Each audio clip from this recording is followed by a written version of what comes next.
السلام علیکم دوستو، میرا نام ہے اسامہ رشید اور آپ لوگ دیکھ رہے ہیں یوٹیوب چینل انفوٹیک ہب۔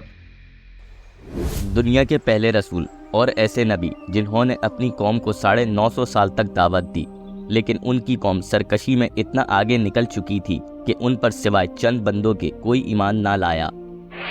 دوستو، ہم بات کر رہے ہیں حضرت نوح علیہ السلام کی، جو کہ دنیا پر بھیجے گئے پہلے رسول تھے۔ اللہ تعالیٰ نے حضرت نوح علیہ السلام کو ان کی قوم کی طرف مبعوث فرمایا تھا، کیونکہ ان کی قوم بھی توحید چھوڑ کر گناہوں میں مبتلا ہو گئی تھی۔ حضرت نوح علیہ السلام کو جیسے ہی اللہ نے اپنے پیغمبر بنایا، ویسے ہی آپ نے اپنی قوم میں دعوت حق دینا شروع کر دی، لیکن ان کی قوم ان کو طعنہ دیا کرتی تھی کہ تم تو ہماری طرح کے ہی انسان ہو، جیسا کہ باقی نبیوں کو بولا جاتا رہا۔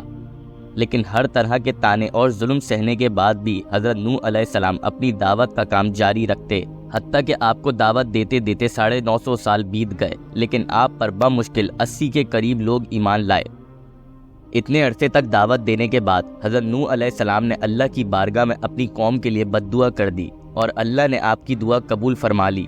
پھر اس کے بعد حضرت نوح علیہ السلام کو اللہ نے کشتی بنانے کا حکم دیا، لیکن اس وقت سے پہلے ایسی کوئی چیز نہ بنی تھی، تو حضرت نوح علیہ السلام کو بھی کشتی بنانے کا کوئی علم نہ تھا۔ لیکن پھر اللہ تعالیٰ کی مدد سے آپ نے لکڑیاں کاٹنا شروع کری اور اس کو کشتی کی شکل دینا شروع کری۔ جب حضرت نوح علیہ السلام کی قوم آپ سے پوچھتی کہ تم کیا بنا رہے ہو، تو حضرت نوح علیہ السلام فرماتے کہ اللہ کا عذاب آنے والا ہے، اس سے بچنے کے لیے کشتی بنا رہا ہوں۔ تو یہ سن کر اور دیکھ کر اس قوم کے سردار اور باقی قوم کے لوگ حضرت نوح علیہ السلام پر ہنستے، جس کے جواب میں حضرت نوح علیہ السلام فرماتے کہ جس دن اللہ کا عذاب آئے گا، اس دن تمہیں کوئی نہیں بچا سکے گا۔ اللہ نے حضرت نوح علیہ السلام کو پہلے سے ہی بتا دیا تھا کہ عذاب کی شروعات کیسے ہوگی۔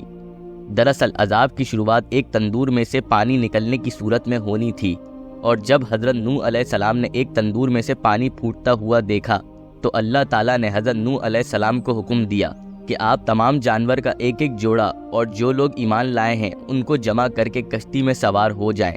اور حکم الہی کو جانتے ہوئے حضرت نوح علیہ السلام نے اسی طرح کیا، اور پھر عذاب کے اثرات بڑھنے لگے۔ زمین کے ہر حصے سے پانی نکلنا شروع ہو گیا اور آسمان سے بہت تیز بارش ہونا شروع ہو گئی۔ حضرت نوح علیہ السلام نے جب دیکھا کہ ان کا بیٹا زمین پر ہی ہے، تو انہوں نے اپنے بیٹے کو کشتی میں سوار ہونے کو کہا، لیکن ان کے بیٹے نے کہا کہ میں پہاڑ پر چڑھ جاؤں گا، مجھے کچھ نہیں ہوگا۔ جب عذاب نے شدت پکڑ لی، تو آپ نے اپنے بیٹے کے لیے اللہ سے دعا کری، جو کہ اللہ تعالیٰ نے رد کر دی، کیونکہ وہ اللہ کا دشمن تھا۔ اب ہر طرف پانی ہی پانی تھا، اور اللہ تعالیٰ کے انکاری پانی میں ڈوب چکے تھے، اور پوری زمین سمندر کی شکل اختیار کر چکی تھی۔ اس سمندر میں صرف حضرت نوح علیہ السلام کی کشتی تھی۔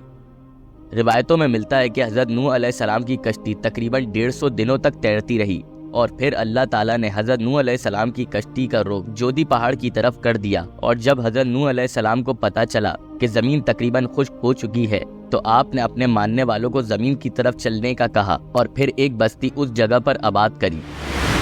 اللہ کے اس عذاب کے بعد پوری دنیا سے انسان ختم ہو چکے تھے، سوائے ان کے جو کشتی میں سوار ہوئے تھے، اور پھر بستی آباد کرنے کے بعد ایک نئی دنیا کا آغاز ہوا۔